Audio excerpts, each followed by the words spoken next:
information recently about the proposal about changing the ISD to home rule, and a lot of confusion. And one of the things that the League of Women Voters does is to encourage citizen participation in government and to be educated and informed voters. And so this was a wonderful opportunity for us to do exactly what we do, and that is to inform people about all sides of an issue so that they can be informed voters.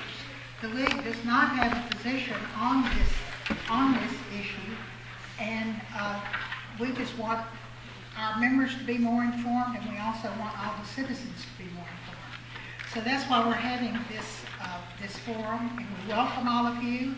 And I'll turn the program over to Susie Bell Gosling, who will introduce our speakers. And thank you all for coming, and thank you to all of our speakers.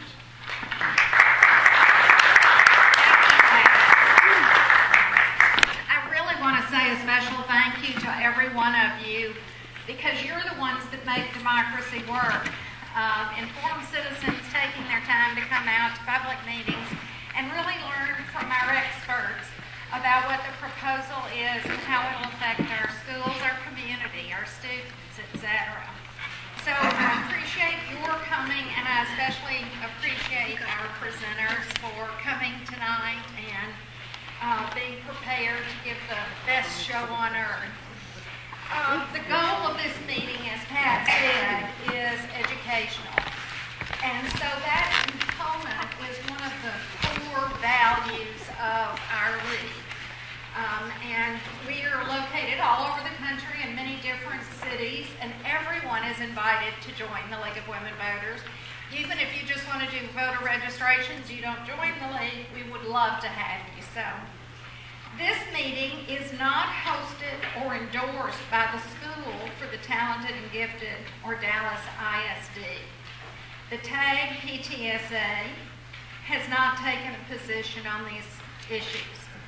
In addition, the League of Women Voters has not taken a position or endorsed a position on these issues at this time.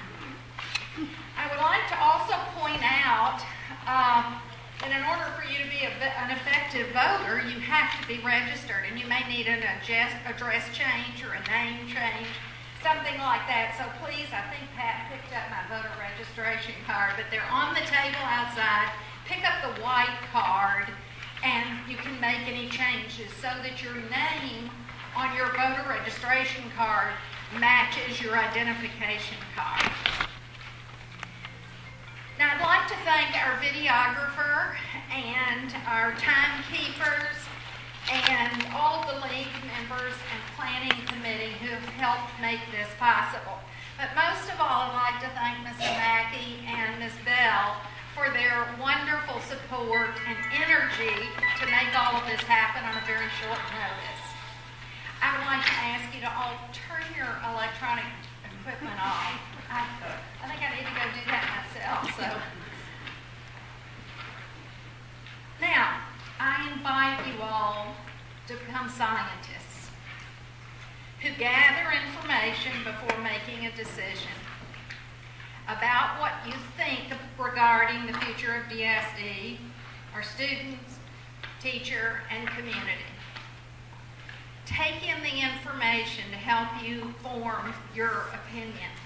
We will not be able to present everything tonight, and we will have more meetings at different locations throughout the DISD district. So those meetings will be posted on our website at lwvdallas.org. Now, the process for tonight is intended to be very fair. And so we've asked each panelist to speak for 5 minutes, and they will have been asked to explain specific areas of information. Cards, a little green card, will be passed out. You are invited to write your questions on your card, If you do not have a card or you want another card, please just raise your hand and someone in the back of the room will bring it, hopefully immediately, and they're paying attention to you as well as the panelists. But those questions will be read by me, and then the panelists will each present, and they have about a minute to answer each of the questions. So several of the panelists will be able to make a comment on the questions. After we have had our question and answer period, there will be an open mic at this end of the room where people can make their comment about just what they would like for the public to know. We think that part of a democratic process is having a dialogue where citizens have their opportunity to speak. So we really invite you to make your comment and ask your questions, and we'll handle them in that way.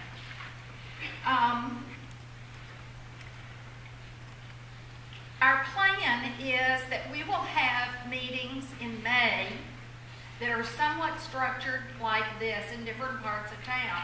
But in the fall, we will have additional meetings because things are a little vague now because the charter has really not been written.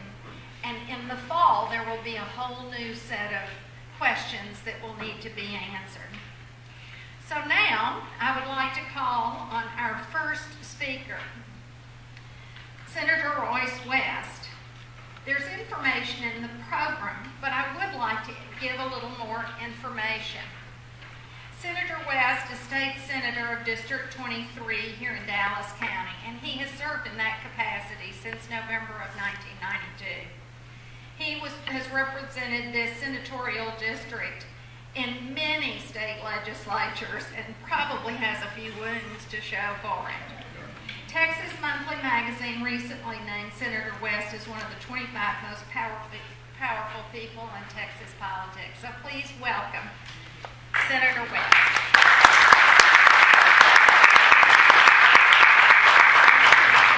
Would you like to stay, Mayor? That's fine. First of all, I want to say thank you to the League of Women Voters and needless to say, Townview and Yvonne of Yale Townview for hosting this tonight. I've come to really listen and provide information about the statute, and to the extent there's some ambiguity concerning the process, to be able to give you my perspective on that. And I brought the state statute with me. What Susan didn't say, I'm also an attorney, so I know a little bit about the law. Okay? And so I really want to get an idea of what citizens are saying about it. I commend the mayor, the organization, SOPS. Support Our Public Schools. Support Our Public Schools for bringing the issue forward, because I'm starting to hear more and more debate about education in the city of Dallas. And I've served on the Education Committee in the state of Texas for probably 20 years. And we always have these discussions about what we need to do in order to increase the achievement of students, not only in Dallas, but throughout the entire state of Texas. And so hopefully, this is going to continue to generate involvement from all geographic areas in the city of Dallas, and we will have some input into this particular process, and ultimately what comes out is going to be a better product for the citizens of the Dallas Independent School District.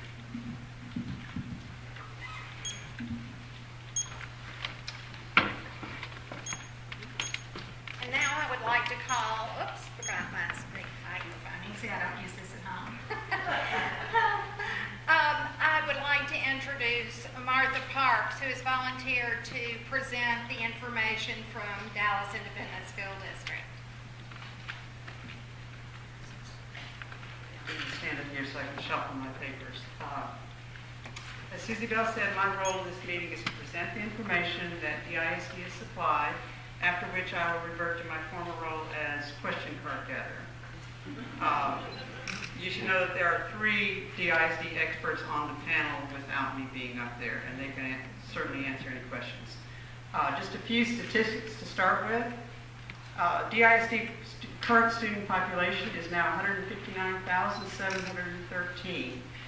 Their enrollment has gone up in each of the last 3 years, and this year marks the highest enrollment in 7 years. By ethnicity, almost 70% of the students, more than 111,000, are Hispanic, and half of them, nearly 55,000, come from homes where only Spanish is spoken. 23.4% of our students, just more than 37,000, are African American. 4.7% of the students, about 7,500, are Anglo, and 1.2%, nearly 2,000, are Asian American, and about 1,400 students are either American Indian or other ethnicities. Of those nearly 160,000 students, 89%, more than 142,000, qualified for the federal free lunch program. We have a higher percentage of students in poverty than both Houston and Austin ISD. We have 224 schools, nearly 10,000 teachers. And in addition to the city of Dallas, the district extends into 12 other municipalities and townships. During the last 10 to 12 years, the district has built 35 new schools and 47 additions to existing facilities. And still, a recent study by Parsons engineering firm placed our current facility needs at about $1.8 billion. At some point, we will need to seek assistance from the community to address our facilities issues. Next month, the Board of Trustees is scheduled to vote on the Teacher Excellence Initiative. If approved, this will be one of, if not the most, innovative teacher evaluation instruments in the country. This proposal has taken 3 years to develop, and we think it will go a long way toward defining excellence in the classroom, providing support and coaching for our teachers, and then rewarding them for their performance and results. I think many of you have picked up the Destination 2020 PowerPoint slide. This was presented to the City Council last week. The first slide is the 4-year graduation rate. As Bill Beckett has also supplied this information here. You can see that since 2008, our graduation rate has gone up 16%. That is really good news. Along with the increase in the graduation rate, we have had a decrease in the dropout rate. All student populations have seen a decrease in the dropout rate. In 2012, the district was below 10% for whites and Hispanics, with an average for all students near 2012, near 12%. But these are encouraging numbers, as the class of 2008 lost over 20% of their cohort. The next page is some graphs of the Dallas ISD Achievement Scorecard. These are based on STAR exams, which is the State of Texas Assessment of Academic Readiness. These exams are given in grades 3 through 8 and also at the high school level. You may have seen them termed as EOC, which is end of course. All high schoolers have to have a cumulative score on the EOCs to graduate from high school. These graphs show that almost across the board, Dallas ISD students are improving. They are also working to minimize the achievement gap between the state standards, those students that, the state passing rates and the district passing rates. Next slide is the black student achievement, which also shows increases in all 6 areas. And they close the gap with the state in 5 of the 6 categories. Next page is the Hispanic student achievement in all grades. And we've had a year-over-year increase in 5 of the 6 areas and closed the gap with the state in 3 of 6 areas. Next page is a graph showing schools that met standards. The standard is a target score that is a accumulation of 4 different indexes: achievement, progress, closing the performance gap, and post-secondary readiness. And for each school, this is different. As you can see, Dallas is 85%. Next slide also shows an increase in achievement gap. The next score has been a point of contention, and the mayor has referred to it several times. This is the college readiness score. As you can see, in 2011, DISD at 10% college ready. In 2012, we raised that just a few percent, part of a percentage point. Also have a graph showing the average composite score for ACT students. And when you get a chance, look through the next pages on the Destination 2020 goals and achievements. It's all interesting material, and this presentation is also available on the DISD website. Thank you, Martha. I appreciate it. We'd also like to say that the League of Women Voters is a gathering website so that you can find the accurate information on different places. So you don't, unless you really like to go and play on the web, it's one easy source of information. I would like to also introduce Louisa Meyer. She's a DISD board member. No. Oh, I'm sorry. Oh, you're a board member of the Support Our Public Schools. That was not clear in your resume you sent. Thank you. And she is the current chair of the Dallas ISD Citizen Budget Review Commission and has served on the commission since its formation in 2011 during the state budget crisis. She's been actively involved in Dallas schools since 1991 as her children were growing up. Welcome, Louisa. Thank you. I am one of the 5 board members with Support Our Public Schools. All of us have a deep fondness and connection to DISD. My background started with my own children, and continue to get more involved in the school system over 20 years. My oldest son has been teaching for 4 years. His wife has been teaching for 2 years, and his younger brother will be a teacher next year in DISD. So we're pretty committed to this school system. I have some handouts in the back. We have a brochure on that back table, and then we also have a website with additional information, but I brought some key things that for you all to look at. The biographies of my fellow board members. They are all graduates of DISD. One of them is a graduate of Leadership DISD. Wilton also served on the STAR Commission that looked at the HR system for the school district, and another board member is on the Woodrow Community Foundation. So we do have a strong connection to DISD. We also, we've been giving presentations out in the community, and if you go to our website, that presentation is on the website. A link to the law is on the website. I have the law with me. It takes about 20 minutes to read. And we've also answered 50 questions that have been, both in English and Spanish, that have been submitted to us since this process began. What I want to focus on is why we feel like we need to have this conversation and talk about how DISD is run. Every 2 years, all the independent school districts lobby the legislature for different types of changes, and it's our belief that those vested in the status quo seem to be the victors in any changes or flexibilities that we try to get to within an ISD, and freedoms that we seek from a 2,300-page education code. But I want to quickly go over the process because there's been some confusion about that with how we would become a home rule school district. First, you may not know that school board elections, we have anywhere from 0 to 4% voter turnout.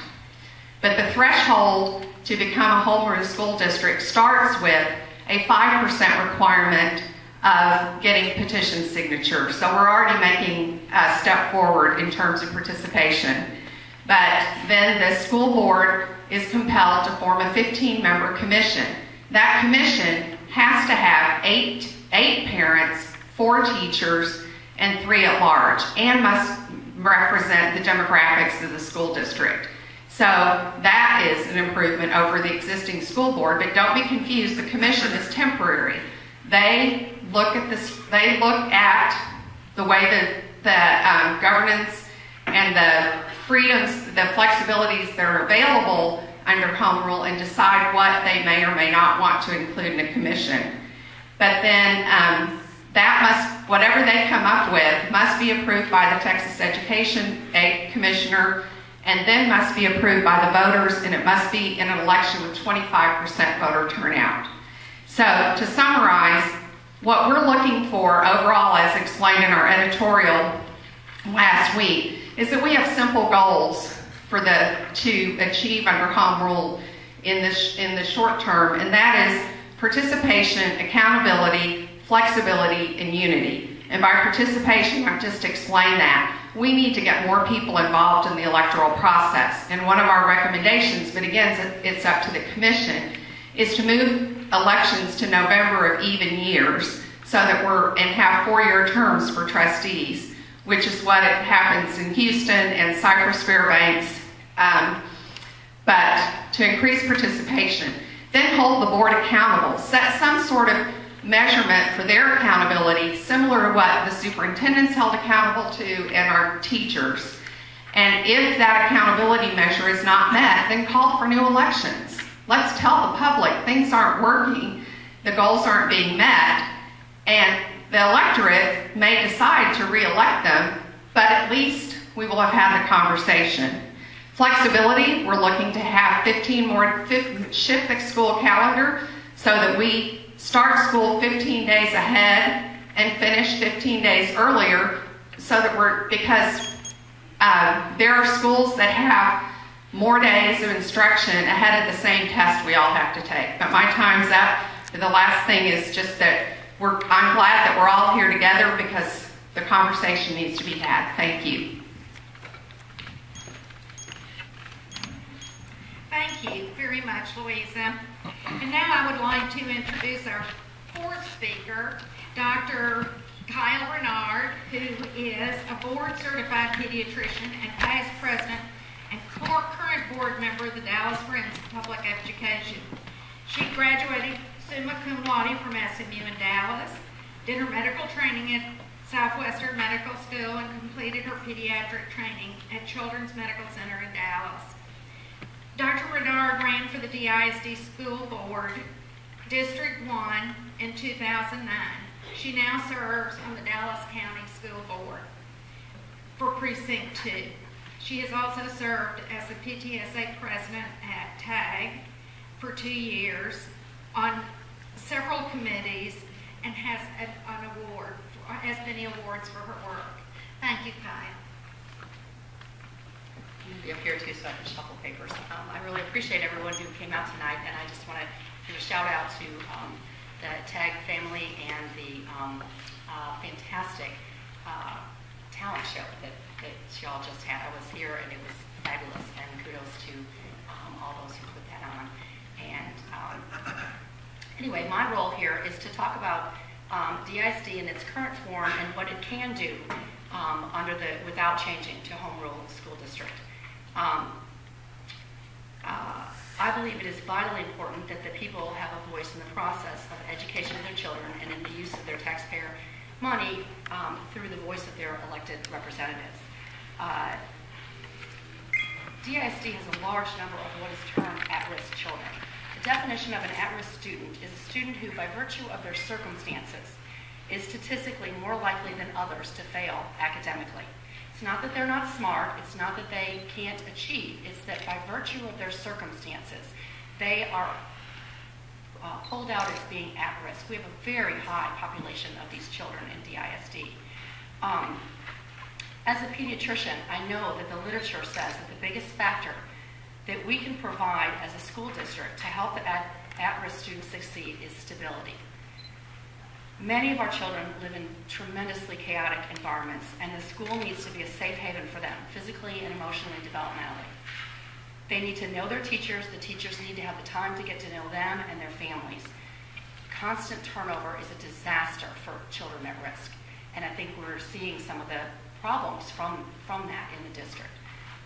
So I'm not going to stand here and say that everything is rosy. What I'm looking at are things that we can do under the current system without undergoing the chaotic process that switching to home rule charter school district would bring.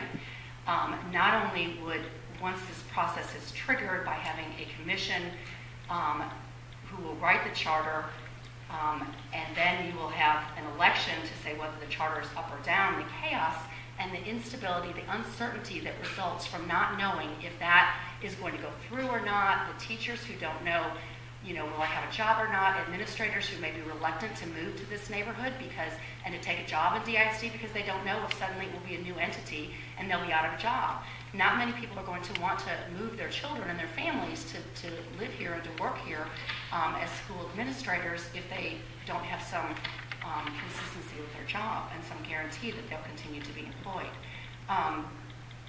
So I think that is a problem. The other problem is what was just mentioned about the possibility of calling for all board elections, an election of the whole school board, perhaps as much as every year if the achievement standards or whatever is set is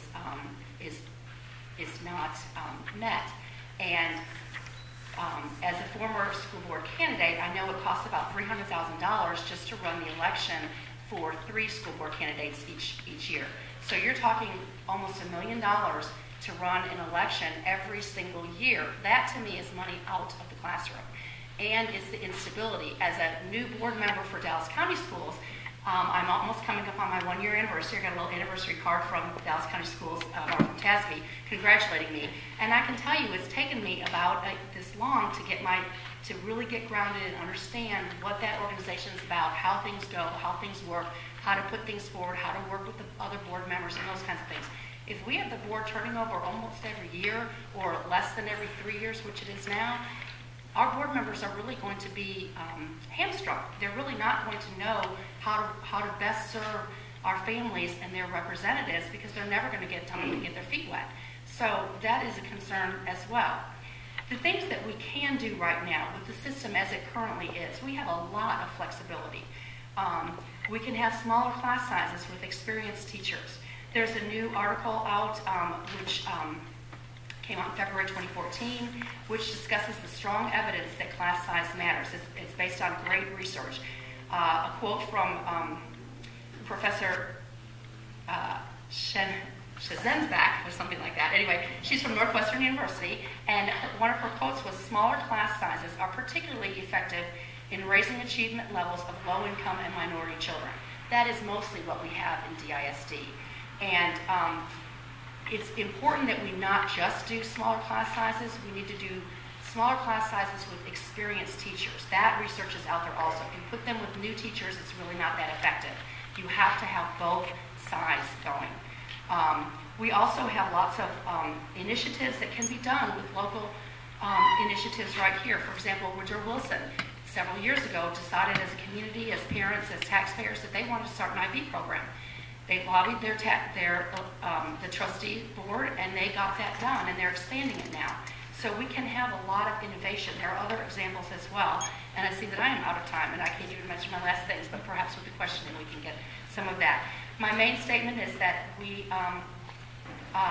need to be doing what's backed by good research, and we can do it all and more without the disruption of home rule school district.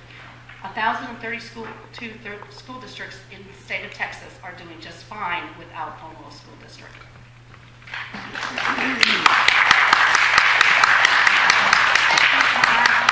And I hope that some people have been gathering some cards because we'll have a group that will kind of organize those so I don't ask the same question several times in just different words. But we would like to ask the support our public schools, what do you call yourselves?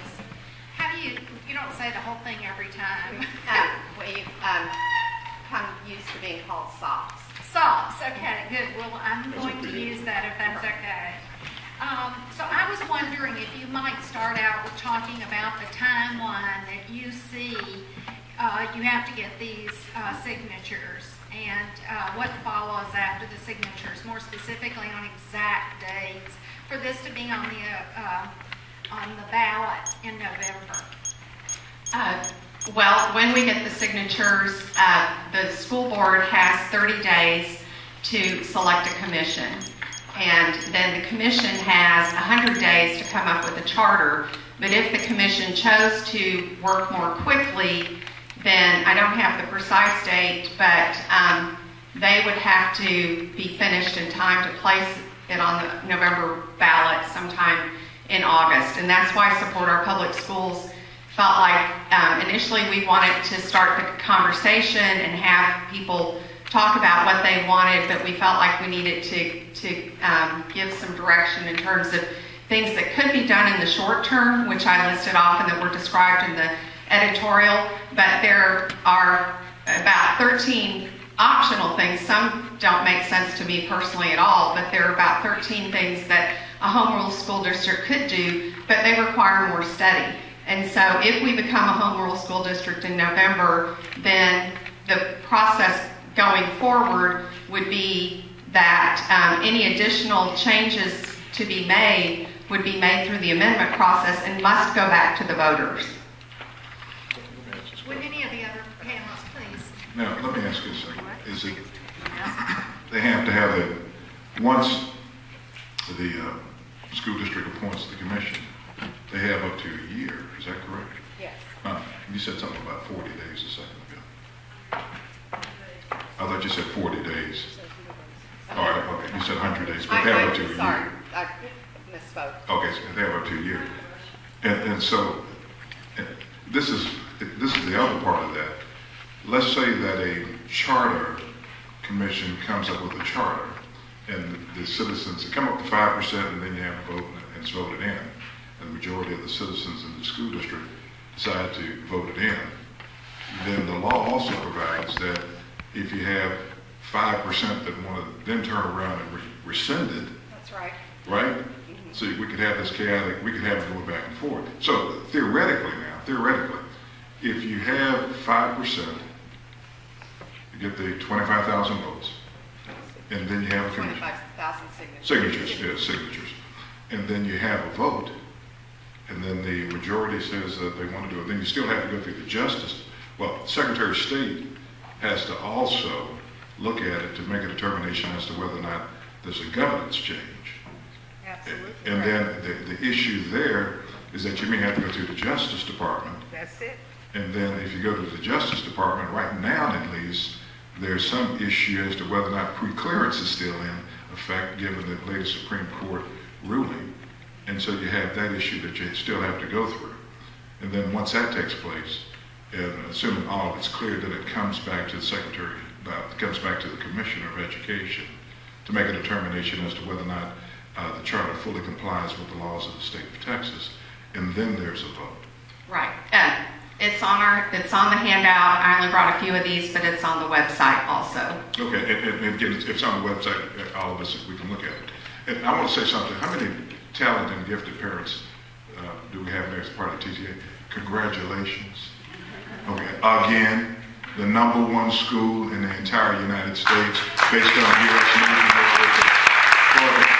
That's a preview right there, right? That's a preview. I digress, so I apologize. So you all are doing really a good job here. Thank you. The next question is really for the group. And it is, many people think that the rich, the 1%, already call the shots, and the U.S. has become more of an oligarchy than a democracy. Discuss how the appointment of commissioners and election of school board trustees compare in improving and worsening political and economic inequality.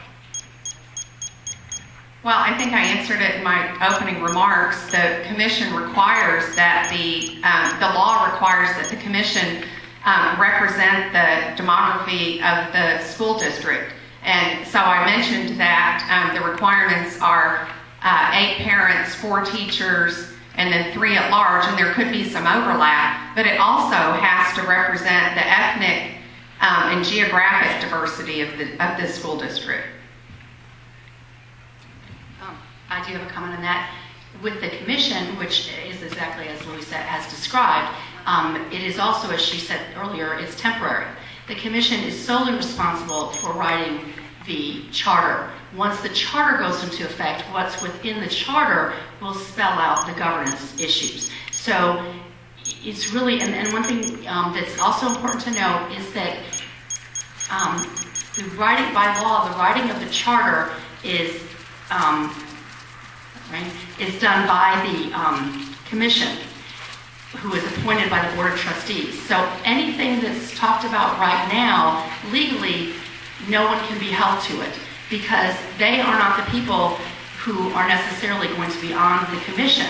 And so nothing that is said now is necessarily going to be in or not going to be in. So whether or not anyone says, such as my state representatives, that it's off the table that we would have everyone appointed by the mayor. Well, he can't really say that because he doesn't know that for sure. It's whatever the commission decides. So we have to be well aware. Right now, what we are looking at are what is possible and what is not possible in this charter that could be written. And we need to see how that is different from what we already have, and if the amount of effort and turmoil that is going to ensue with this is worth the few changes that we may be getting in return for that. So I think that's very important to look at those issues.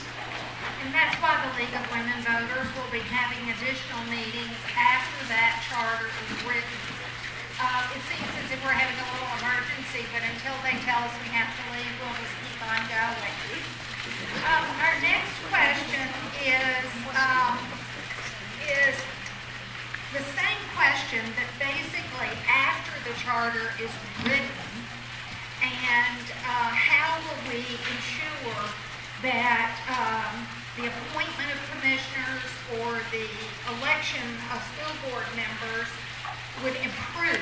So how would appointed people who are not elected by the people actually be representatives of the people and ensure the equality and quality of schools? Let me ask this question, Louisa, before you answer that. One of the things that I'm not certain of, and let's just assume that part of the charter is that the mayor makes the appointments. My question on that is, if the mayor of Dallas is making the appointments, how can, given the fact that we have, how many cities in the school district? 16 cities in the school district. How can the mayor of Dallas be held accountable by citizens in other cities that are part of the school district? That's it. That's number one. And then number two, if the charter commission, in putting together the charter, I assume that they can provide for the election of school board members. Well, first of all, Dr. Renard is absolutely right that all of this is just putting different ideas out on the table. And the idea that the situation that you've presented, other people have presented, and it's one of the 50 questions that we've received and responded to. But it's an appointed board. But the suggestion that what Dr. Renard was saying is absolutely right. Without the commission being named, we don't know what would be in their proposal. Or Constitution is the word being used, but the law calls it a charter. But it's something that all of us have to, that I would think that group would keep in mind is what the will of the electorate is, because whatever they come up with has to pass the voters in November. So the next question is, what will the process be for the SOPS community board organization to gather the points that the community would like to have in the charter? And how will that communication work? How will they have public meetings? How will they communicate with the citizens to make those kinds of decisions? At this point, we see ourselves stepping back because our role was simply to facilitate the petition gathering. But the commission will be subject to the Open Meetings Act. They'll come up with their own ways of communicating with the community, and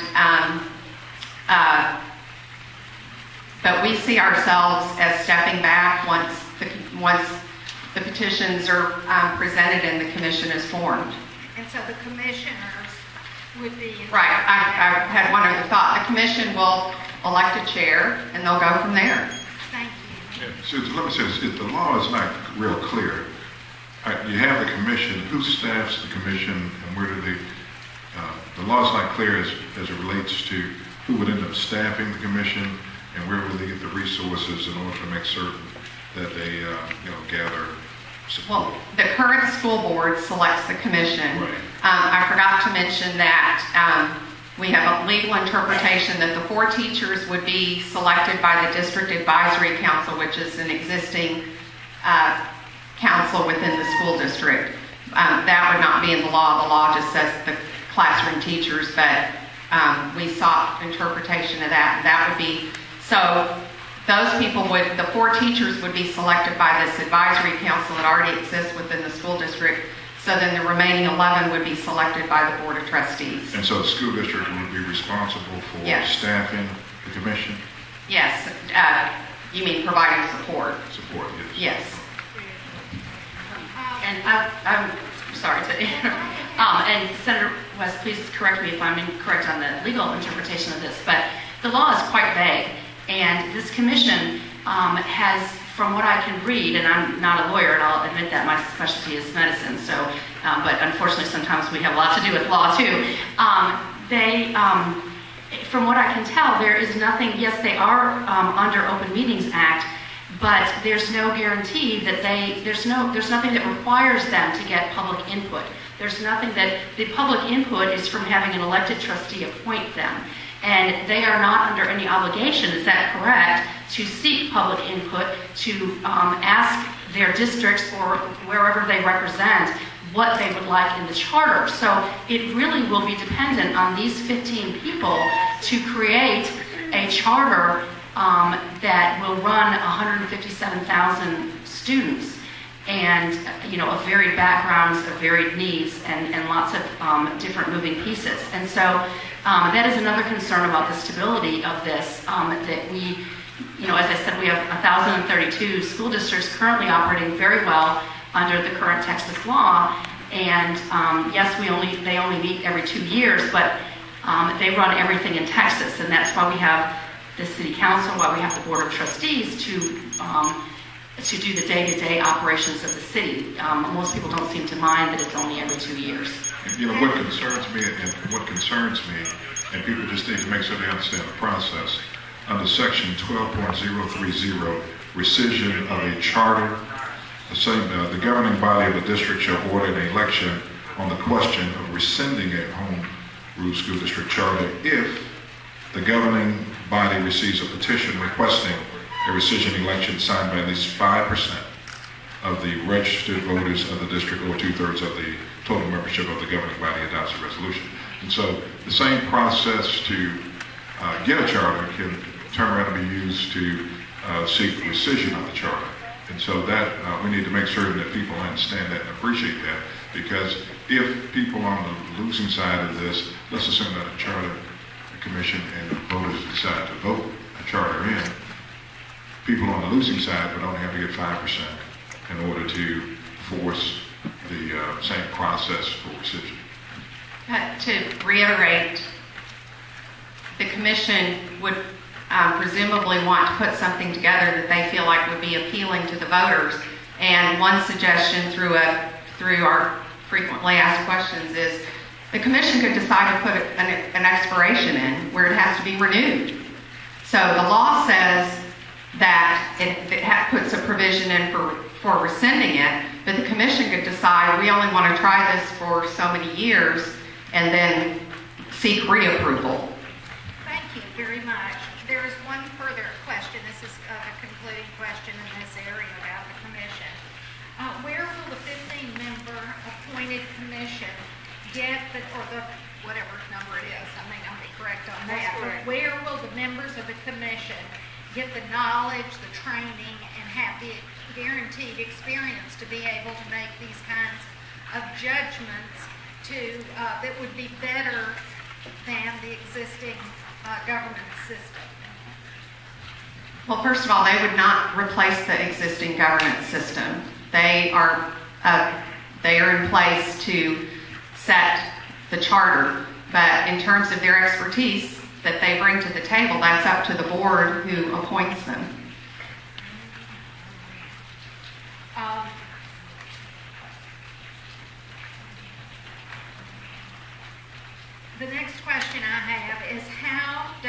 home rule affect school funding? The school district remains an independent school district, and the funding remains the same. We have the same boundaries. We would accept all children. Nothing else. The funding remains the same. And then would any other panelists like to make a comment? I heard someone from the audience ask about the tax rate. It's important to understand that this is very different from just a regular charter school, say the Uplift charter schools or KIPP charter schools that are in our neighborhoods.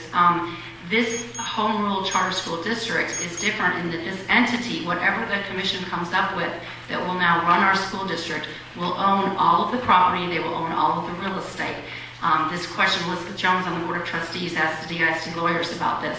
They will also have taxing authority. That is very different than any other charter school in the state of Texas. They will have the ability to, now raising taxes, because we're already at our maximum, they would have to put that to the voters. A bond issue, they would have to put that to the voters.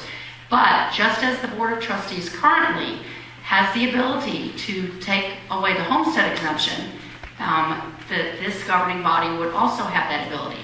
I had talked with several of the trustees when we were in the budget crisis several years ago. It came up on the Citizens Budget Review Commission about, there was a long discussion about how much money that the district could get at that time if they removed the homestead exemption. It was something in the neighborhood of $20 million.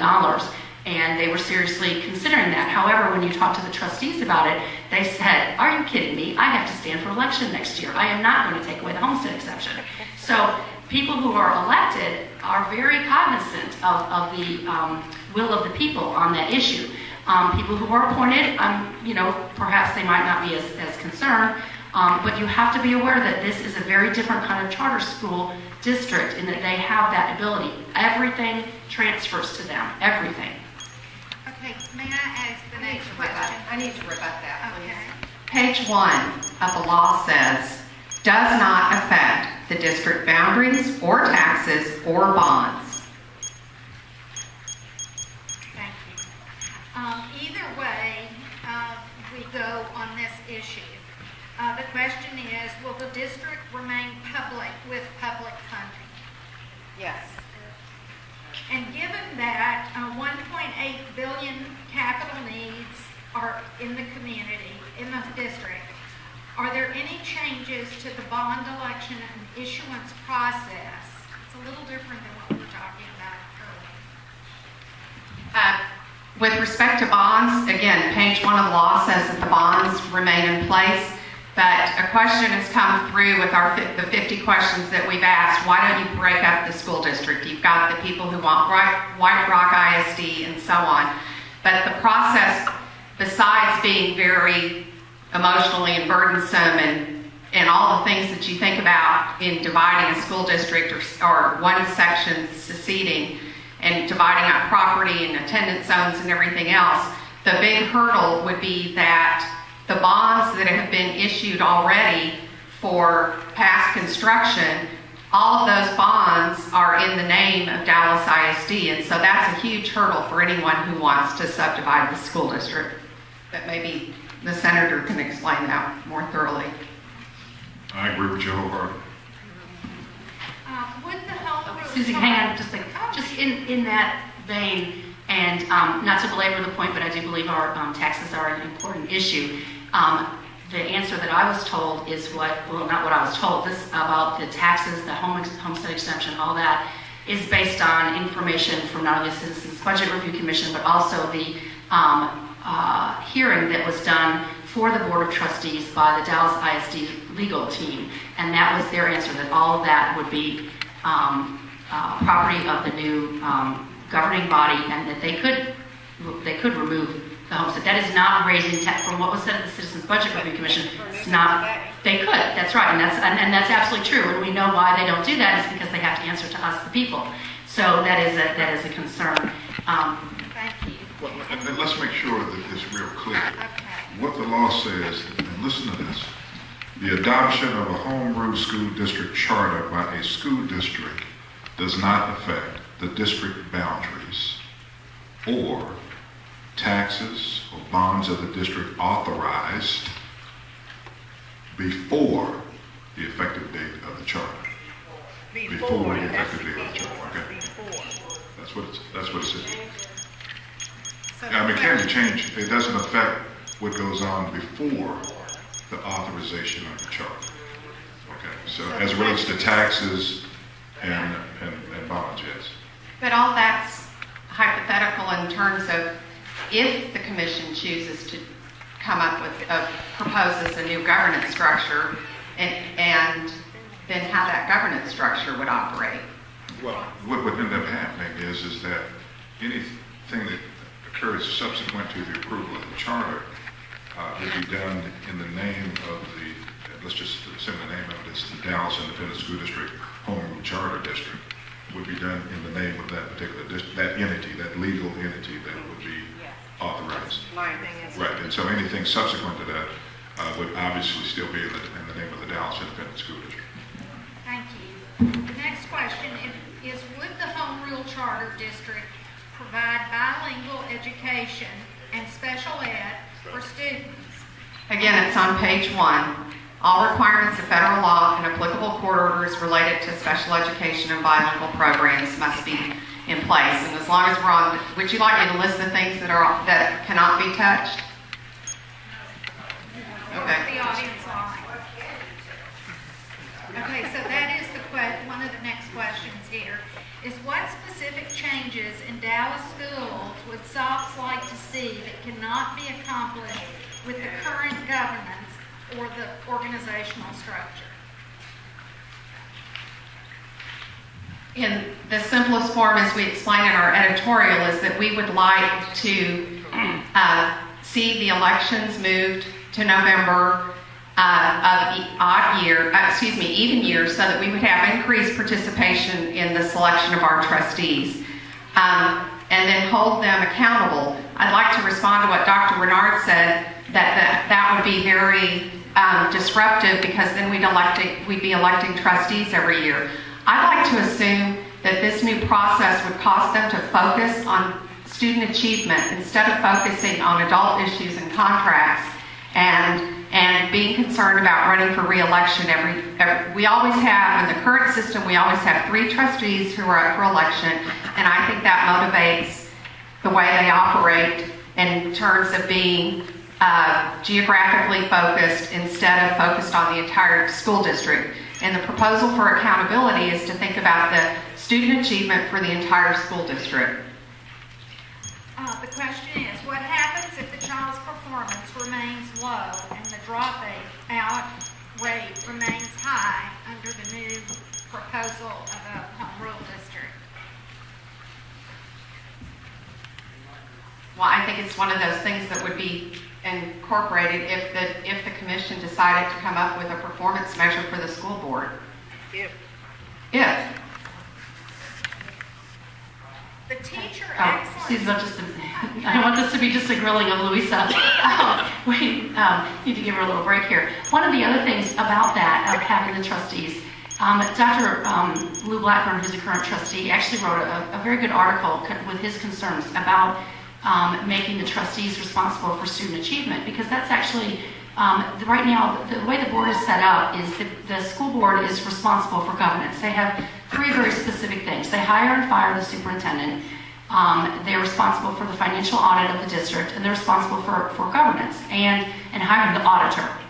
And if you start making them responsible for student achievement, in that they will have to sit for re-election if the kids don't do better, they're going to start to do what the TEA would call meddling in the schools. And it will be we've gotten dinged on that before. We've had TA monitors of our school board because there has been too much interference by the trustees in the day-to-day running of the school district. And Senator West would know this.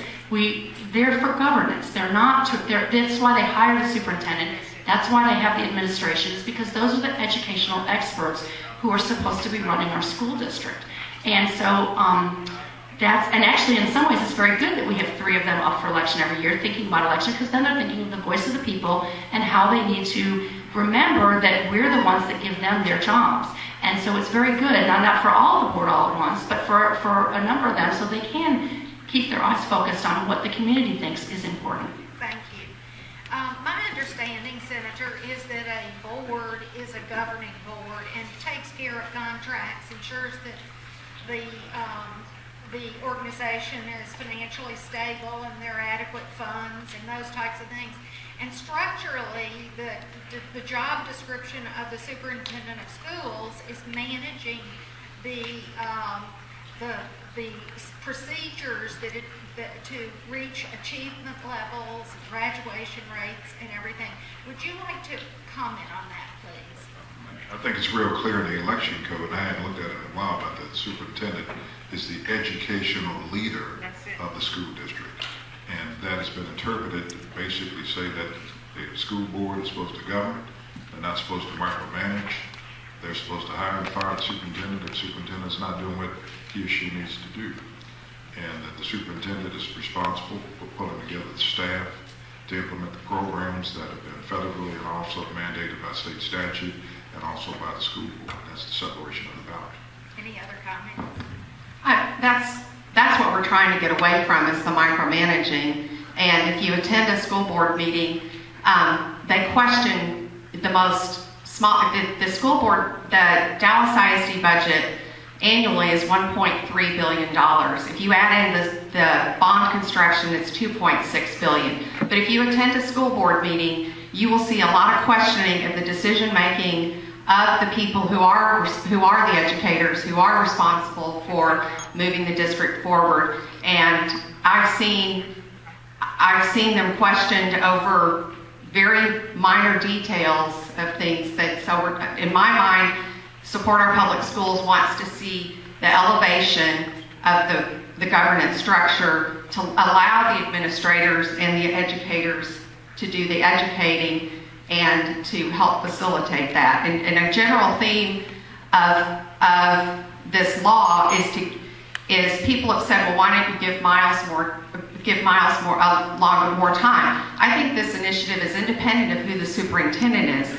This is giving any superintendent now or in the future more flexibility. Louisa, I kind of take exception to your comment there from this vantage point. I think that board members, as members of the governance board, have a fiduciary duty. I think you would agree with that. In discharging that fiduciary duty, they need to be able to take the information that's provided by the administration. If they have questions concerning it, no matter how minute some people may think it is, they should have the right to answer those questions. And yes, I mean, I've been to meetings down at the Capitol, okay, at some of the state agencies where I thought questions were pretty minute, given the overall goal of what was being trying to achieve. But I think that's just a part of the process. And another thing that I would mention is, with as much arguing as goes on among the board members who have very strong opinions, which we want. We want good, strong board members up there. And I have sat through many a board meeting that has lasted very, very long, and I understand the complaint about that. However, in the end, of late, since we've had Superintendent Miles, every initiative that he has brought to the board has been passed. Everything has gone through. So the board is not an obstacle to us getting things done right now. And the main thing is, to me, what we need to do is focus on what we want the board to be doing. We want them to be more child-centric, more student-centric, not focus so much on the minutia of things. And we, as involved parents and community members, need to bring that pressure to bear on our trustees. It's not a matter of having to change the system. It's that we need to be more involved in the system, and we need to do that. Is the Teacher Excellence Initiative that will be voted on is supposed, in a couple of weeks, is supposed to improve health and reward teachers. What does SOPS propose for teachers? Well, first of all, I feel like that's an independent decision, the Teacher Excellence Initiative. But in terms of the law, a misunderstanding from the get-go when this rolled out was that with respect to teachers, I want to emphasize that also on page 1 of the law is the teacher retirement system remains in place.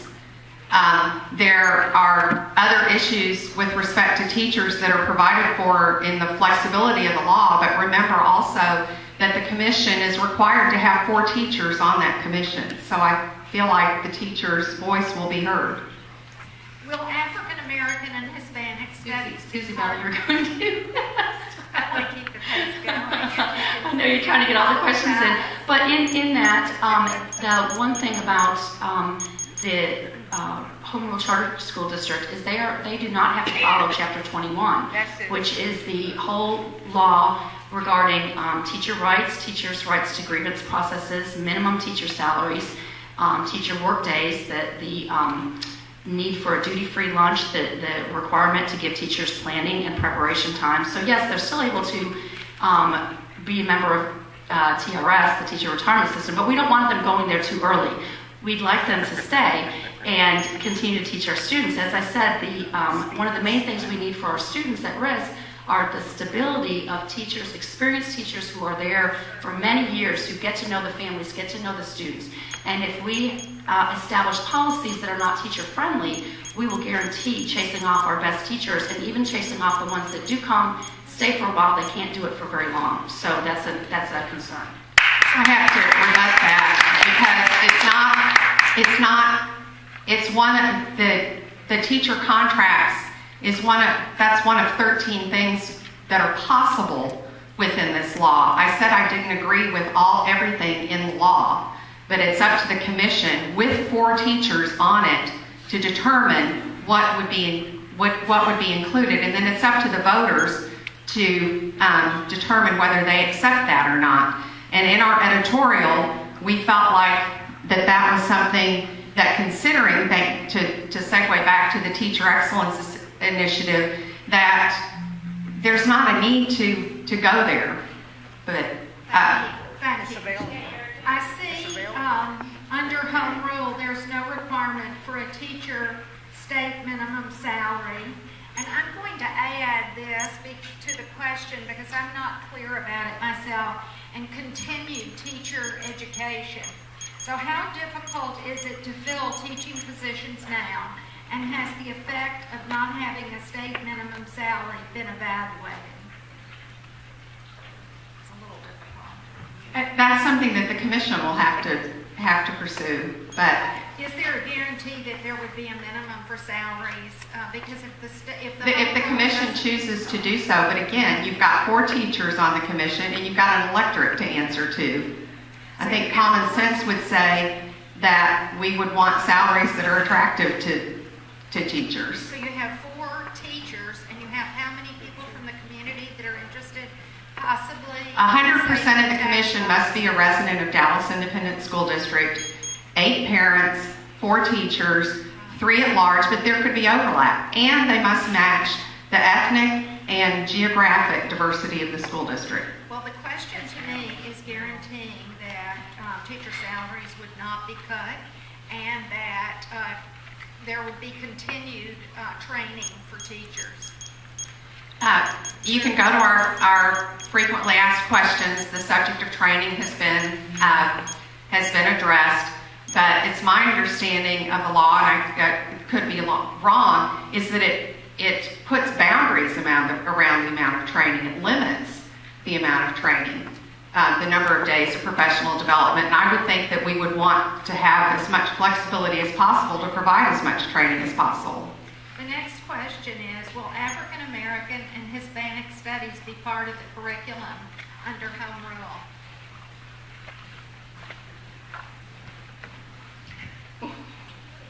Okay, the next question is... I would hope we would enhance the education of our student population, but the curriculum flexibility that's suggested in there is for the areas that are not tested by the STAR, and that there would be freedom from the TEKS. But again, let me go back to what I originally said, and that is that the reason we wrote our editorial to come up with these 4 themes was that we feel like a lot of things require more study, but that these things are important enough to pursue now.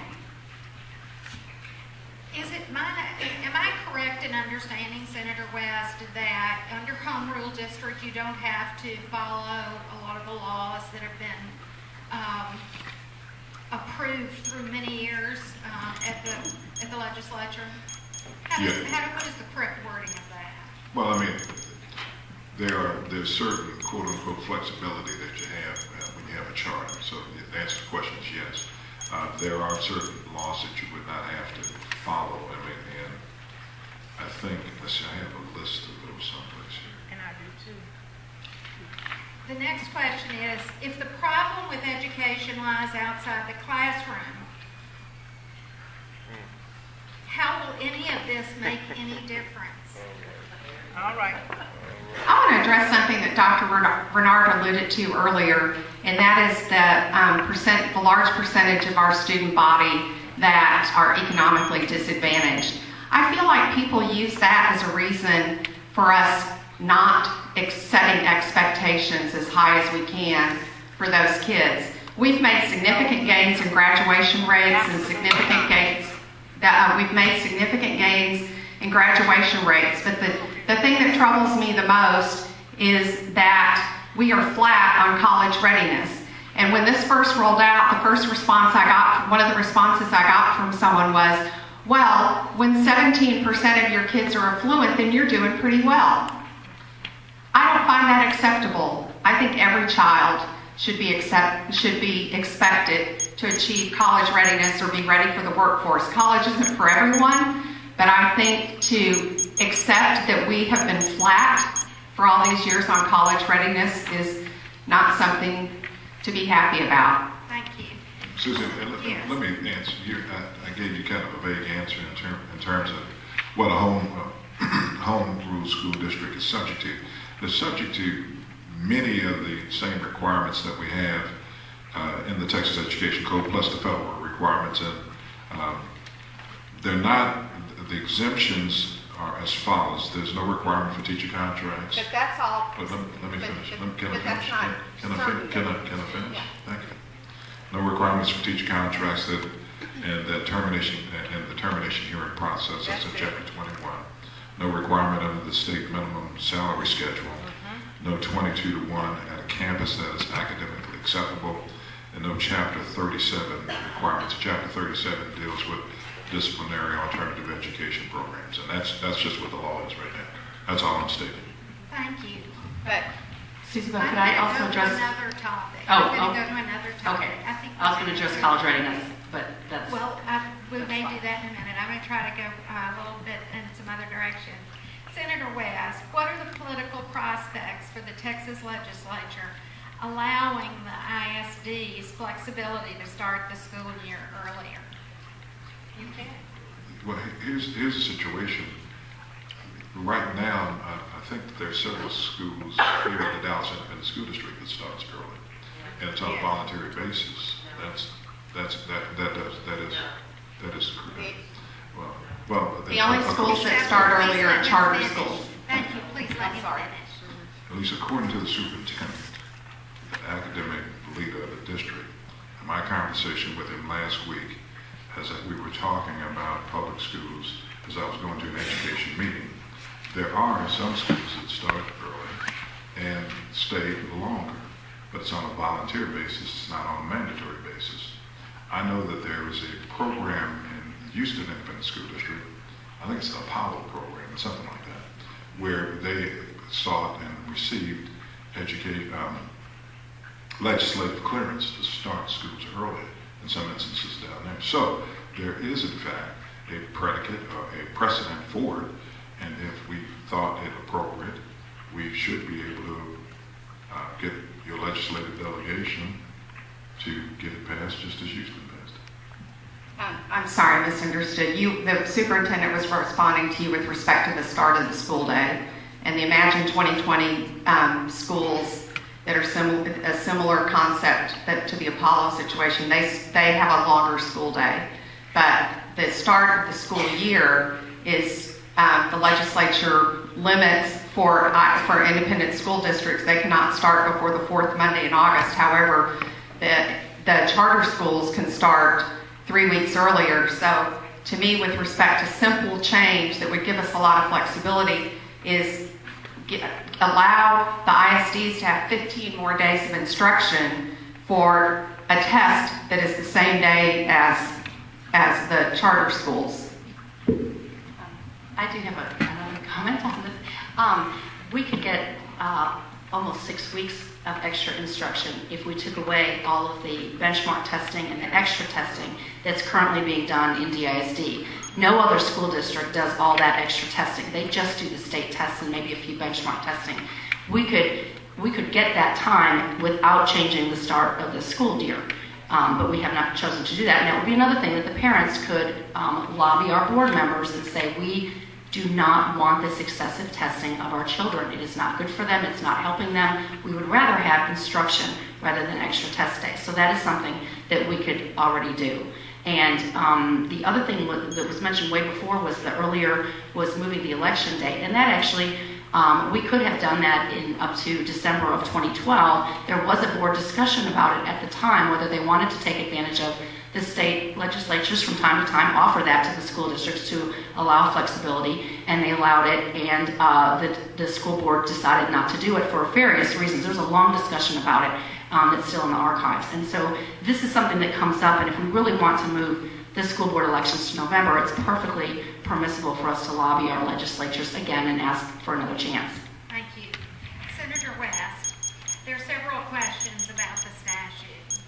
And what was the purpose of the Home Rule statute as envisioned by its legislative sponsors? And who sponsored this legislation originally? I have no idea. No, I'm just joking. I mean, the reality is that Harriet's back and she was in the legislature at the time. I mean, the reality is this. The statute was put on the books to give citizens, local school districts that are dissatisfied with the school district's options. That's what it's on the books for. Frankly, this is the first time it's ever been used. The fact is that it has, frankly, generated the debate concerning education. And so if citizens aren't satisfied with the way their school districts are being operated, then this gives them an opportunity to change the governance structure. And that was the purpose of the legislation. And the fact is that if you have a school and the parents and the teachers aren't satisfied with that, they can petition the school district to change it over to a charter school. That's in the law also. Right, and I wanted to dovetail because that was part of my remarks that I didn't get a chance to talk about. But as it's really good that we're all talking much more about education than ever seen before in Dallas. I think this is wonderful. This is 1995 legislation. Last year, the Texas legislature, which is what you're referring to, in Senate Bill 2, passed the option for schools to get together, and if you have 50% of the parents and 50% of the teachers, it does not involve the principal and it does not involve the superintendent. They can petition the Board of Trustees to grant them a charter for their school, and they can do many innovative programs. They would then be an open enrollment subchapter D charter school.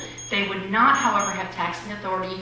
They would not own their building, but they would be still allowed to have that building, to have athletic playing fields. All of that would not change, but they would have freedom to have control over their money. They would spend the money that would come to them through the students there. They would spend it as their community, as the charter that they wrote for that school would say. You can also do that with a whole feeder pattern. And that's something that, the White Rock area parents that want to secede, it'd be so much easier for them to take advantage of this. They also they're accountable to the elected Board of Trustees. And the people on their governing board have to be the current parents and teachers. So if you talk about local control, that is about as local as it can get. So you can do that. You can also do a neighborhood school. The legislation has delightfully given us several options that are very easy to do at small levels to really have local control and very innovative programs. The same thing would apply to them starting school, stopping school. All rules of that would be off, but they would still be under the other things. Thank you. How does home rule decrease, that's the question, how does the home rule decrease due process for parents, students, and teachers?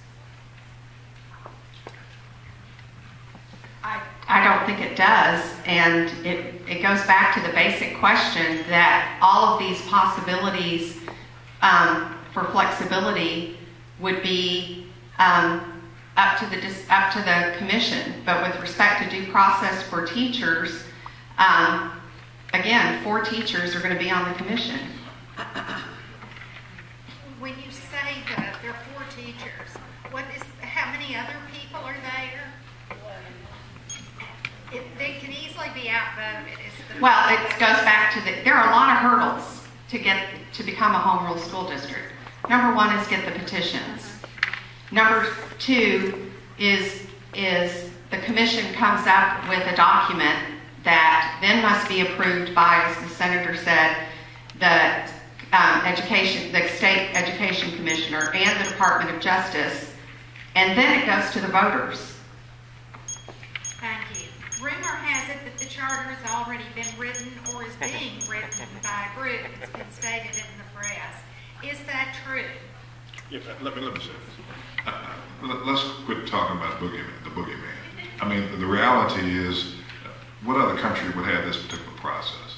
I doubt very seriously that the charter is, assuming they get to that particular step, the charter's already written. It would be really foolhardy on their part to do that, because ultimately it's going to get out anyway, because there will be some investigative report that comes out and say the charter was written on such and such a date. So I don't think that has happened. I would be, and I've been surprised before, don't get me wrong, but I think I don't think that's something that has occurred. Thank you. May I just add, as part of our having a conversation and going out in community meetings, we have asked people to get together and talk about it. Go ahead and engage in the process and talk about the things that are important to you. I know of at least 2 different groups of parents who are doing that. Could this turn into something like the redistricting process? What is your platform to improve schools that can't be done in the current governance structure? Louisa? To me, it's all about flexibility. We've been doing the same thing, the same way, for at least the 20 years that I've been involved. But someone sent me an editorial, a column recently from D Magazine from 1980, and the discord on the board seemed awfully similar. And I just go back to the just basic, give these superintendents more flexibility. Give local campuses more local control. Let principals have greater authority. I could tell different stories. The first one that comes to mind is I went to ask a principal a question about parent engagement, and this was related to my role on the Budget Commission. And I said, tell me, what you would like to see in parent engagement. You've seen lots of different initiatives in this school. And she goes, I have a person who I want to be my parent engagement person, but the rules say she's not the right person. I say she is the right person, but the rules say she has to have these qualifications. Now, I got so confused with her explanation. I honestly don't know if that's a local policy that drove that, or if that's a federal policy because perhaps she was using Title I funding, or if that's a state. But to me, the overall message is that's one of many examples of how complex the system and how much we are tied up in compliance versus instruction. And to go back to some people have said, well, you can ask waivers for some of these things that have been put forth. There are 21 categories for waiver applications. Do you want people spending their time on waivers or spending their time on instruction? Thank you. This is a question of really actually about transparency for the SOPS and asking what your policy is. And so how much money has been spent on this initiative to date? I honestly don't know, but we've had legal fees, and then we have hired people to help us with the petition process. And the reason I'm told that we need to hire people is that they are better trained at doing it more accurately, so we have a more accurate petitions. Those that I've tried to collect, I noticed the other day someone put down a P.O. box. Well, that's going to negate that signature, and so I'm, listening to those who know that process. But with respect, we've also spent money on seeking legal opinion, and I'm very grateful to the people who care enough about our children to support this process. What is the basic concept behind home rule?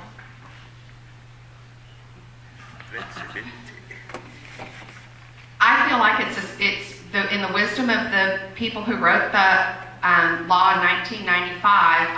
My oldest was in second grade at the time, and I was very excited, a new parent, very excited about this concept of more local control. And I didn't see it materialize. I've seen the laws get more complex, the testing get more complex, and so on. And I feel like my personal opinion is this was a safety net from those legislators who crafted this to give it to school district with the willingness to pursue it, the opportunity to pursue more freedoms. What process? Just to give her a break again from the grilling, I would just emphasize that so much of the flexibility that's being talked about, we already have. And we already have, if you look at our schools, as Harriet Earhart mentioned the other day at the press conference, they're not cookie cutter. This magnet building is evidence of that. We have 6 totally different schools housed in one building. Woodrow is not the same as South Oak Cliff. It's not the same as W.T. White. You can look at all different schools. We have schools that have dual language programs. We have schools that have 2-way dual language programs. We have schools that are doing Chinese. We have lots of different things going on in our schools, all within these things. And, there must be something about our generation that doesn't like rules. I guess we're still kind of that 60s that wants to rebel and not have all these rules. But, But some rules, as a parent, I know some rules are there for our protection. And some of the rules that the legislature has, in their wisdom, put together are for our protection. Who would imagine wanting to pay a teacher for all the work that they do less than $27,300 a year? That's the current state minimum salary. However, the reason that protection is in there is because school districts, in their desire to save money to put it in other places, might actually pay them less than that, and there might be people who would do that. Now, that is not right in my eyes. And so that's why some of these protections were put in, and they're really not ones to just throw out the window. I do believe that we have, especially with these new Senate Bill 2 and our options to create charters with safe charters that are responsible to our elected officials, give us lots of flexibility, and yet don't basically blow up the whole district. I think that we can work within those much more readily than going to a 20-year-old law that's never been tried and has so much of it is so vague and unknown. Just what the commission might come up with, nobody knows. Thank you. Thank you. This question is for you, Louisa. What process and criteria should the board use to select parents for the commission? That's up to the board, and I hope they do it with great discernment. What happens if there's not a 5% reached in the vote in the first time it's on the ballot? The 5% is the requirement for the petition. There is if it's not approved in the first time that it goes to a ballot, I believe there are 2 more times, but I'm not real fluent on the specifics of that. I can find it for you real quick. Just go right ahead. We're going to continue on. If they, I'm assuming the SOPS group wanted a conversation, why not just have it? Why spend so much money on it? And then the question was asked, how much money was spent on this initiative? Well, we want more than a conversation. We want real change, and we hope that the yet-to-be-formed commission will come up with change that we could approve in November. But the thought of having, I think we've already demonstrated that a benefit of this process is the conversation we're having, and people voicing their concerns about the current education code hopefully will also influence the legislature.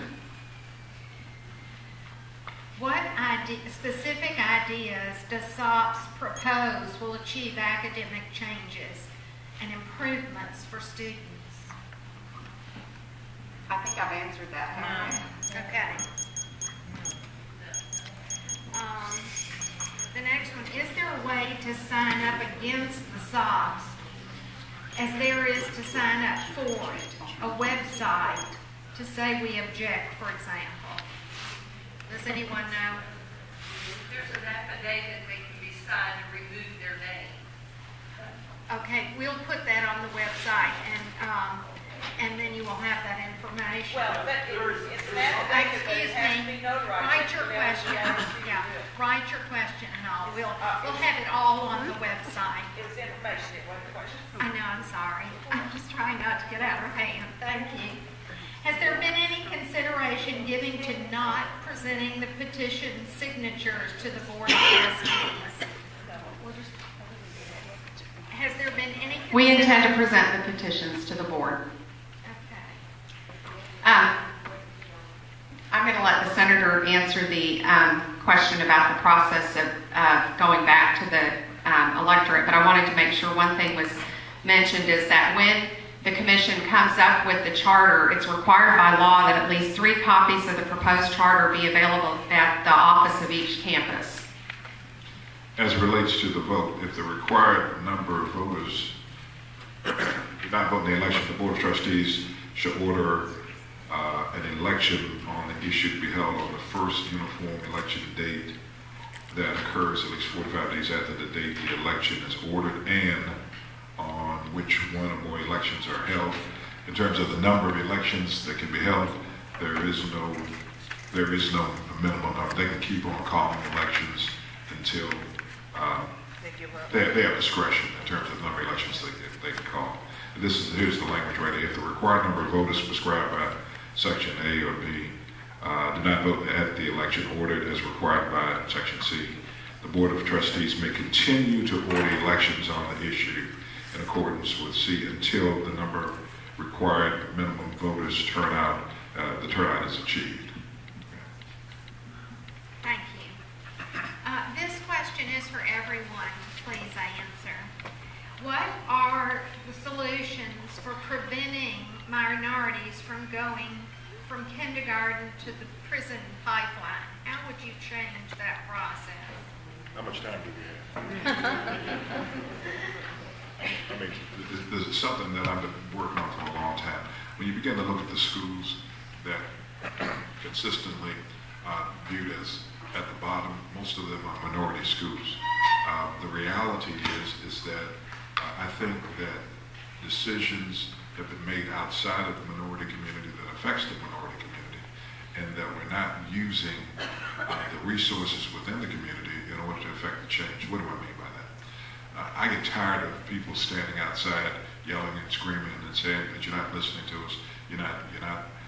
We think that we can do it this way. My wife Carol is not going to pick up my pajamas in the bedroom. I got to pick them up myself. So we got to clean up my own community. And so I firmly believe that if the school district would use some of the ideas that are being generated within the community in order to impact the academic achievement, that we would see a steady increase in that achievement. And to the extent that we don't, the reality is that those individuals that continue to say, try this and try that, they will have had the opportunity to try it. Assuming that obviously it's something that as evidence-based and warrants consideration, they would have had the opportunity to try it. And then we can get those persons that weren't successful in implementing those programs on board with other solutions in order to enhance the achievement. I get sick and tired of being sick and tired. When I begin to look at employment, it never ceases to amaze me that when I was growing up attending Wilmer Hutchins during the summertime, I could get a summer job. I could work for the Texas Department of Transportation in the summer, make a few dollars when I was 16 years old. And we'd go out to Fair Park and they'd have a fair and make certain that kids who wanted to work had the opportunity to do it. And you know that if we have kids out there working each and every day, then they're less likely to be involved in some of the mischief that we ordinarily get into. Secondly, if we have issues where kids are deficient in a particular area and we know that they need additional help during the summer, why not have some summer employment programs that as a part of their daily work, they have to be involved in some of those, in a program, a remediation program, in order to help them come up to snuff in order to pass the high stakes test that we're doing. For some strange reason, we don't do that.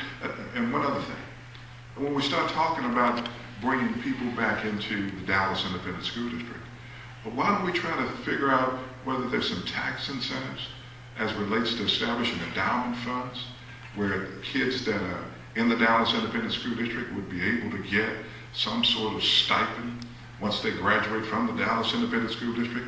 I would think that if we're able to do something like that using our tax base, that parents that live outside of the school district would run back into the school district recognizing that if their kids can get a quality education, number one, and on top of that, when they get ready to graduate from high school, that they'd be able to get some sort of support or financial assistance for the kids to go to school.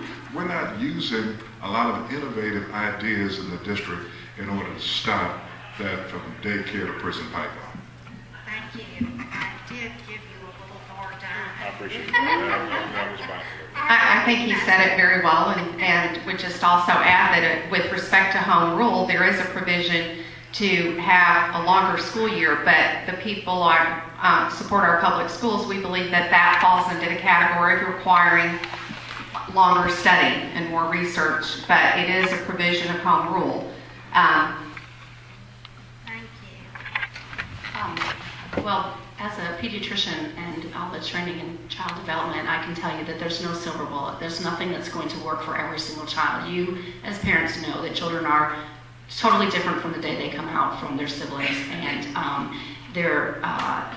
I think that that's something that we have to look at too, is make sure that we have programs that are developmentally appropriate for our different populations. The other thing is that while poverty should not be used as an excuse, we cannot ignore it.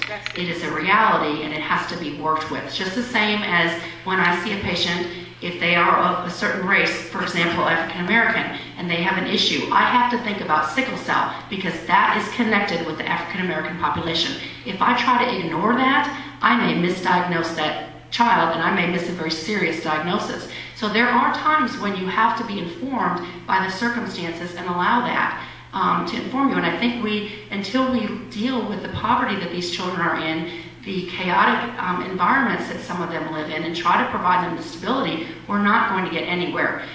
We need to stop looking for the silver bullets, and we need to work with what we have and what we know that works. Things like smaller class sizes, I'm sounding like a broken record, and experienced teachers. Those things will go a long way. There are a lot of things. The other thing that I wanted to mention also, because of my background, are the children with learning differences.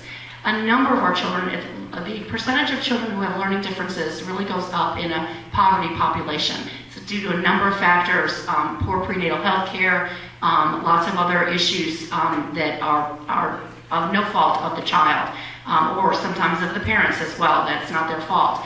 But their child has learning differences. It is extremely important that we diagnose and deal with those learning differences, and those children can learn. They just have to have accommodations. There are many, many children that go from school to prison pipeline because of their learning differences that were never adequately accommodated. They get frustrated and they act out.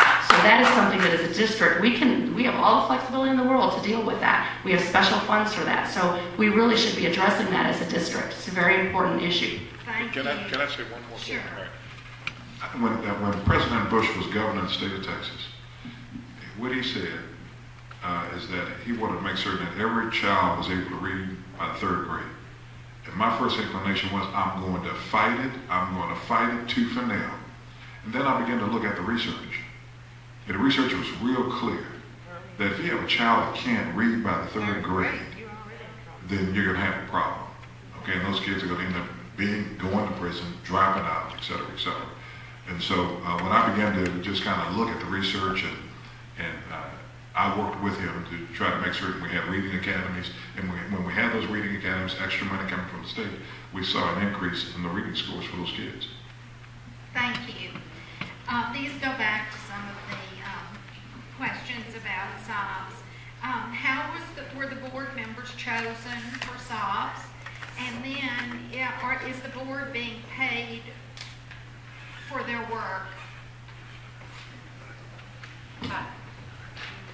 The board is not being paid, Okay. and we do not have any financial interest in the school district, nor do our donors.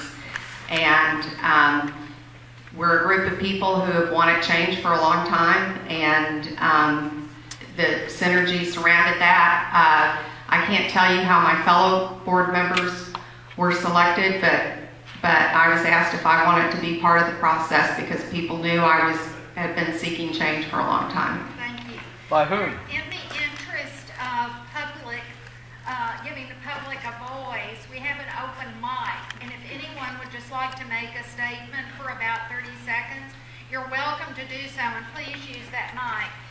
Mr. Benson will hold the microphone. If anyone would like to make a statement, we're most happy to have you make it. Some of the groups have really wanted to do that, so we're providing it if anyone would like to.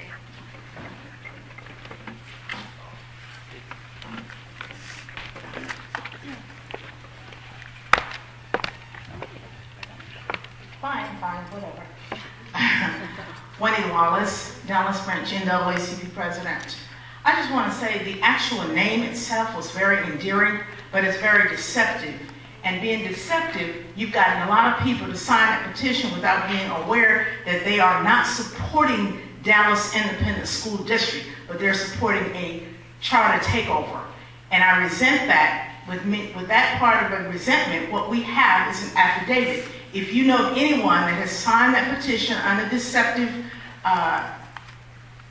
activities, I'd like for you to contact me so that we can go ahead and have your name removed. Thank you very much. Juanita Wallace, 972-803-3052. Pass it to your neighbors because they thought they were supporting Dallas Independent School District. Thank you.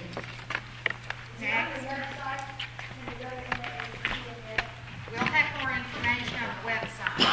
As a follow-up to what she said, I've been told by, I believe, Dr. Blackburn, that you can go down to the Dallas Independent School District building, and they have the forms, and they have people ready to notarize it because it does have to be notarized. Absolutely. Okay. Thank you.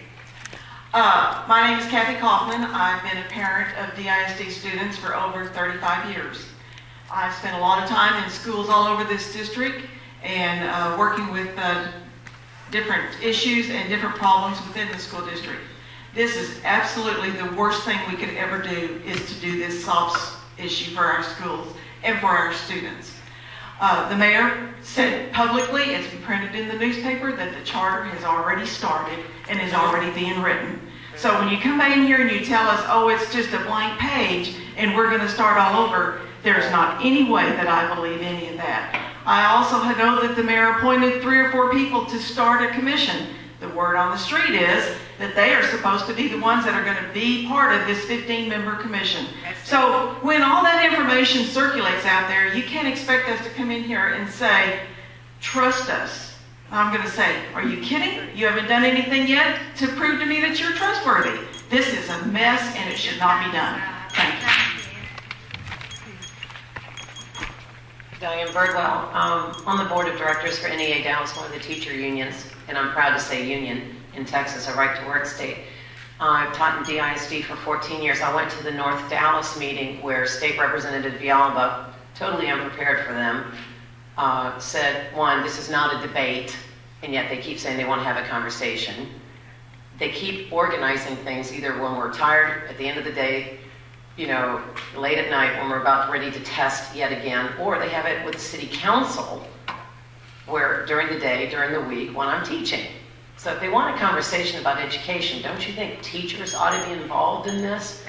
And when I asked Villalba after the meeting, not realizing I was a teacher, I asked him, I said, what's the main thing SOPS wants to do? And he said, in teacher contracts, chapter 21. So out of his own mouth, your own representative, and they said it at the Pleasant Grove meeting too.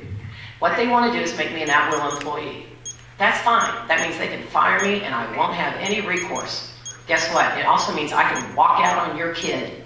The minute that principal irritates me, I can walk out and go at Christmas time to work in the ski. Right now they can't because they would pull my license. But now I can just walk out. So you try and find an AP physics teacher or a choir teacher or a 4th grade reading bilingual teacher in March. Okay? So remember, what can go around comes around. Thank you. I'm David Lee, and I'm with Alliance AFT now, but it feels like I'm home. I taught here for 11 years. But I want to be clear, I'm not speaking as an official spokesperson for our organization. Most importantly, I'm a father of 2 young girls, one of which will be entering DISD very quickly. I've heard the mayor and some of the SOPS representatives say that they want to lure middle-class parents back to DISD.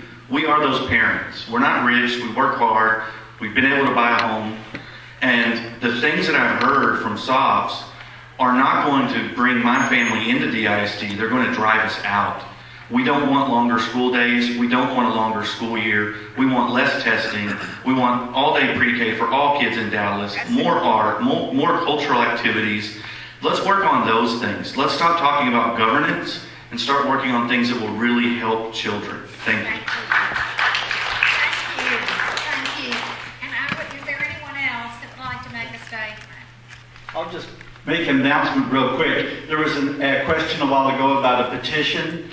There was a website created this afternoon. It's on the petition website. You can find the link if you go to schoolarchiveprojectblogspot.com. It's got an immediate link to it.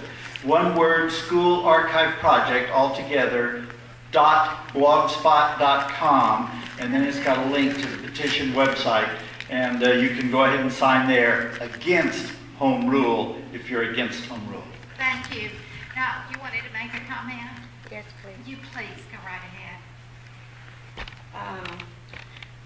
I'm not quite sure what's going on with, I was at the Eastville meeting.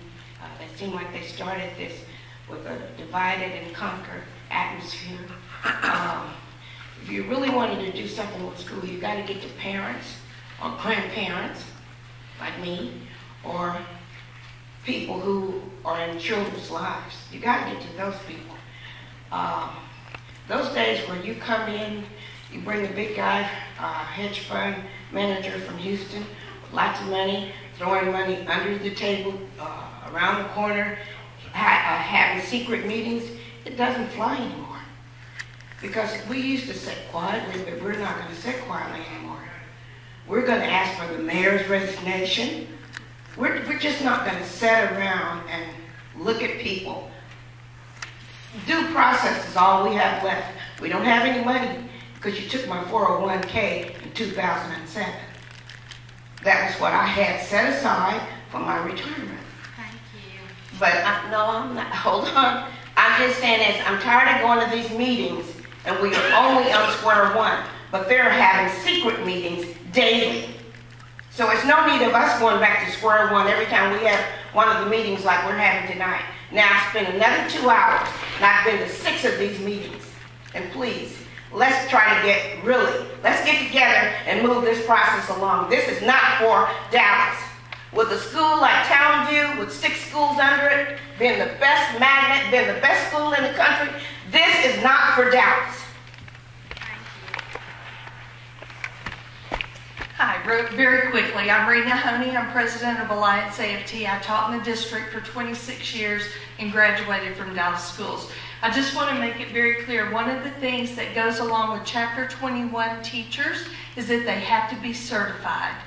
That could possibly go away because charter schools do not have to employ certified teachers. So that's another possibility. We don't know what they're going to say because it hasn't been brought out. Nobody really knows what the thing is that they really want, but that is a possibility that our schools and our students could be facing. Thanks. Thank you. Now I'd like to ask, is there a closing comment? Does anybody have 1 or 2 sentences that they'd like to say as just a closing? One more, and this is it. I'm trying to be Meyer. I'm not going to take it home with me. Well, one thing that really bothers me is the divisiveness this has created from the way that it was rolled out, in the manner in which it was rolled out. The first person I called after I read it in the newspaper was the senator to find out if he knew something about home rule and what this entailed. And the second person that I called was a school board member to see if they knew anything about it. And obviously they didn't. And the third person that I called was a person that I knew had been agitating some of this, and that was Mike Moran. So we did have a meeting to discuss some of these things. Some of the things interest me of the things that were explained to me. But what I fear, and the way that this is going to impact the children of the school district, and I'm sorry that there's no other, or very few Hispanics here, because they should be interested in this whole issue. And unfortunately they're not here. For whatever reason they're not here. I'm not going to blame them. They're probably working 2 or 3 jobs, like they normally do. But it really bothers me because in the last couple of years that I've been tracking the vacancy rates of our school system, it's gone up. And so we have all these substitute teachers that are really not certified to be in a bilingual setting, as an example. And I know that last year they had just a lot. The retention is being impacted. And this divisiveness and this whole aspect of this unknown, which is home rule, it's impacting people, including my daughter who works in the district, and people around her who are moving elsewhere because they're living under uncertainty. Now, they had a new evaluation system heaped upon administrators, and then a new evaluation system of teachers that, not that they don't want to be evaluated. I think we all need metrics to see how we're doing to help those kids. But I think this is really going to hurt our children in our community.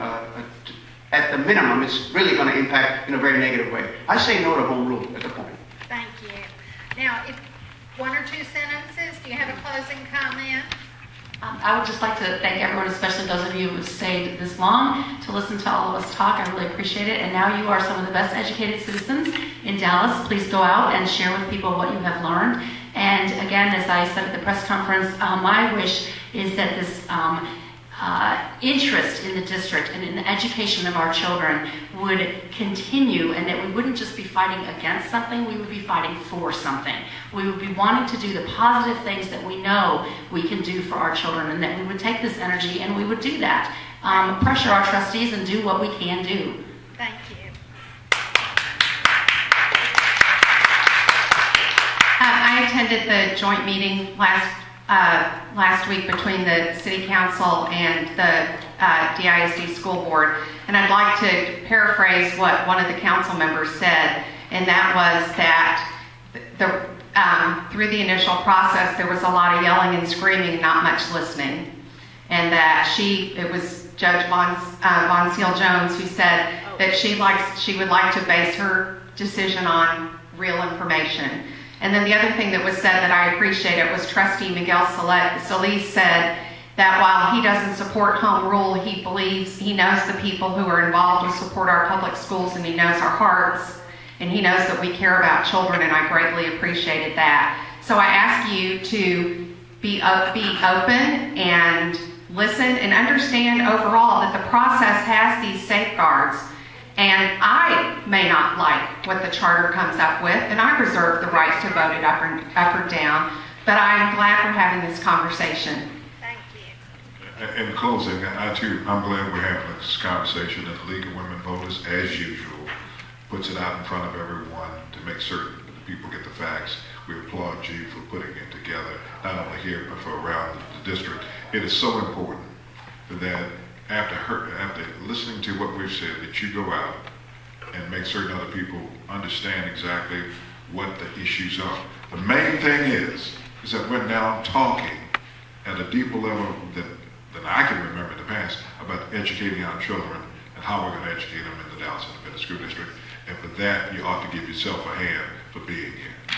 Well, thank you all. You can see that it's clear you can have this conversation without yelling and screaming, and with respecting everyone. So thank you for coming. Have a good evening, and look at more meetings.